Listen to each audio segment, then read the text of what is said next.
let's do this. What if you wanted to take a month off? What would you do? I would say I would absolutely let people know. It is, I would have a few posts going up, right before I go on my break, just so I can be there, but I'm not necessarily there. I would use them to hype up your reopening. I would say, hey guys, the initial, hey, I'm going on a break, whatever the reasons you want to give. And then, but I'm still going to be here posting up some cookie creations, some throwback Thursdays, some funny memes. But then every post that goes up, like, T minus 28 days. So get me your orders, shoot me an email. I'll get back to you. But I'm taking orders for August. I'm taking off July, but August is wide open. So get on my calendar now. But schedule that all the day before you take this month-long break. Yeah, and it is okay to take a break. Your customers are human, just like you are. We all get exhausted. We all need breaks every now and then, and you are okay with taking a break. You cannot post to IG for 3 days, and guess what? Your account will still be there. You can take a break from Facebook, and guess what? Zuckerberg will still be waiting for you when you come back. A lot of people say, no, if you guys always preach consistency, but before consistency, before marketing, before business, we want your mental health to be where it should be, because without that, nothing else matters. Yeah, I absolutely agree. Moving right along. Comparison is the thief of joy. This is a solid one. A lot of people get analysis paralysis when they start looking around at the competition. It is. I mean, it's almost humanly impossible not to. But there are ways. Tell me. Don't follow them. So are you saying that if something is not causing me joy, that I should maybe perchance leave it? Cut it out of your life? Possibly. That's actually what I did. I'm not on social media personally. It just was sucking up a lot of my time. I am on TikTok. It's sucking up a ton of my time. No, Heather did. She advocated for herself. She used to be on Facebook a ton. Now she is just on there in a working aspect. She doesn't have friends on Facebook. She's not on Messenger messaging people. She literally is just there for work. And then once work is done, she is no longer on the platform unless I send her cute dog photos that I found. Incessant. But that's exactly right. So, Corey, we work in search engine optimization. How many SEO companies locally do you look at? 0. Right, because what's the point? As long as we're working on being the best that we can be, that's all we can do. Right. And to this aspect too, Heather, if I'm having a bad day and I ruined an entire cookie tray, do you think I'm going to post that all the time? Do you think I'm going to tell people when I'm struggling? Highlight reel. I've seen your butter bleed. I've seen those cookies. I've eaten those cookies. They taste delicious, but you didn't post about them. But that's what you have to remember. People are having bad days. That doesn't make it to social media. And social media is a highlight reel. I'm even going to say this, and you're like, I can't believe you'd say this. If you have mental anguish when you come to Sugar Cookie Marketing Group and you need a break from us, I'm okay with that. Leave the group if that's going to help you, and come back when you grow some confidence in your ability to market. But you know what we're working on? For people who feel maybe overwhelmed by all the tips and back and forth in the group, we're just posting some major tips to the Facebook page, which is, it's just coming from Corey and I. I'm not saying it's biblical, but it's the stuff that we feel like, hey, if you get anything today, try this. Yeah, so a lot of people had a lot of success in their Easter pop-ups. I want to say every 2 seconds I saw a post that I sold out of my Easter pop-ups. Popping up. It was exclusive. It was crazy. But some people I know had Easter pop-ups that didn't have the success that others did. And it's so easy to get in your mind that something's wrong with you, something's wrong with your products, you're not meant for business. And that's just absolutely not true.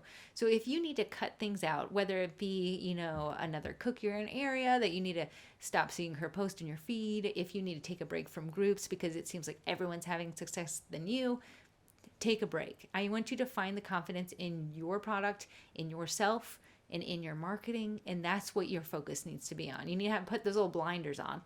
Here's a tip. I know this is going to sound so mean, and we're actually running way over this time. I guess we're just starving.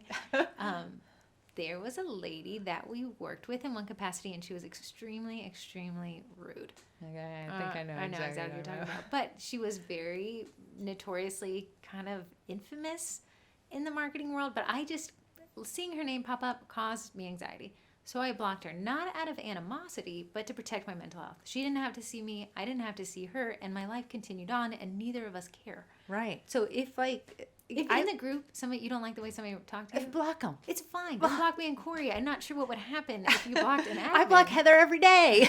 But block the people. If you disagree with what somebody said and you don't like seeing it, If you're doing it to be spiteful, maybe it feels good. I don't know. I think you're cutting your nose to spite your face. But if, hey, this person, they're very rude. I do not like what they're doing. They cause me stress. They cause me anxiety.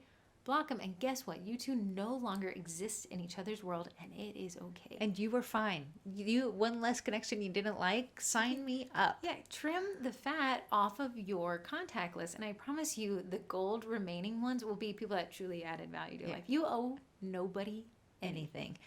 Me and Heather do this, well, before Heather deleted her Facebook, and we go through our friends list and remove people. Not out of spite. No, Just not out of spite. That relationship has served its purpose, and now it's come to an end, and it's fine. Facebook removed the ability to say goodbye forever, but I think we got to bring it back. I know. So I don't have a large friends list, and I'm okay with that because what is in my feed is what gives me joy. So I am protecting my mental health by advocating for myself and removing people, and it's not a bad thing. No. This really isn't bad. You're not losing these people forever. They don't get swiped off the face of the earth. You're just no longer in your feed.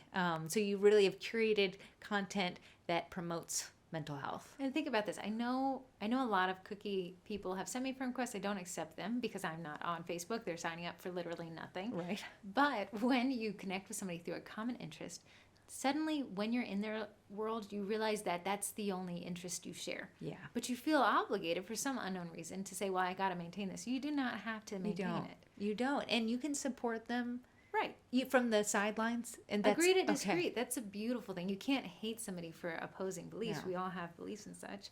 But you don't owe it to them to cringe every time they say something that you maybe disagree with. Right. Just cut it out. Right. Or people that go on lavish vacations and you're like, here, I'm stuck in my sweatpants. Take me to Disney. Take me to Disney too. But if that causes you anxiety, if it Facebook affects gives you the option to see fewer posts from a person. Absolutely. They'll never know, and you'll be better off for it. It doesn't mean you don't like them. It just means that you're advocating for yourself. And that is 100% okay with everybody in my book. Yeah. Wash, rinse, repeat. Amen. Mm-hmm. This next one is Heather's favorite thing. It is okay to fire your client. But caveat, our clients are not our enemies. They, in fact, pay our bills. I love my clients. I love them. I love the ones that love me. I love the ones that respect me. I do. Not all of them are our ideal client. Right. So we have to let them go. Corey and I do not. Every time somebody says, how should I let this person go? People are like, tell her go, bleep, bleep, bleep, bleep, bleep. Whoa. Or tell her you're going to be booked for the next 50 years. Wow, like hilarious. But listen, everything with kindness and compassion, right? Right. So tell her how we normally let somebody go.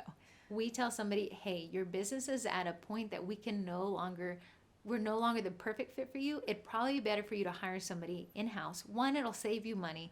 Two, you'll be able to get the interaction and communication that you're requiring. So we're not a big fan of telling a white lie like, hey, we're booked right now. We're more, hey, this is the end of the road. We wish you the best of luck. There's someone out there that fits you better than we can fit your needs right now. And guess what? We are better for it. Are they always happy with that answer?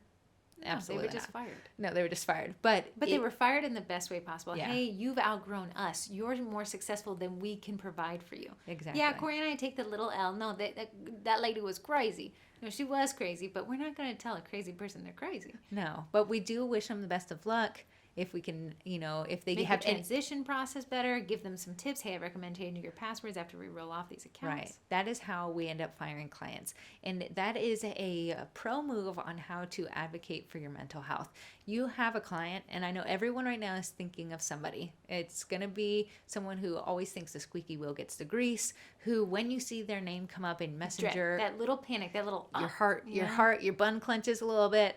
That's the person that you need to remove from your client list, and you can do it nice, you can do it fairly, and even though you're like, but I'm having a loss of income right now, the amount of mental health you will gain from removing that person from your client list is so much more value added than getting a sale that makes you unhappy. Yeah, absolutely. It's just letting people down nice and easy. The same way you would break up with somebody. Don't ghost them. Don't ghost them, right. You don't like when a client ghosts you. You don't ghost a client. So we always try to respect the people, treat others how you'd like to be treated. So, hey, if this is not working out for you, let me know. Let me know the same way you break up with me in a way that's nice. Yeah, because everyone can leave a breakup feeling not great, but okay. Yeah, you can say, okay, well, thank you so much for letting me know. You make some great points. Yeah, I guess we're not a perfect match, but I appreciate the feedback, and I'll work on those things in the future. Right. So me and Heather have probably let go a handful of clients over the years, and it's always been a good move. I've never looked back and been like, nah, we should have kept it. Absolutely 0% of the times have been like, man, that could have been the difference between us being millionaires and billionaires. Yeah, We're not millionaires it's or not like billionaires. that. Maybe that was We're trillionaires. Just kidding.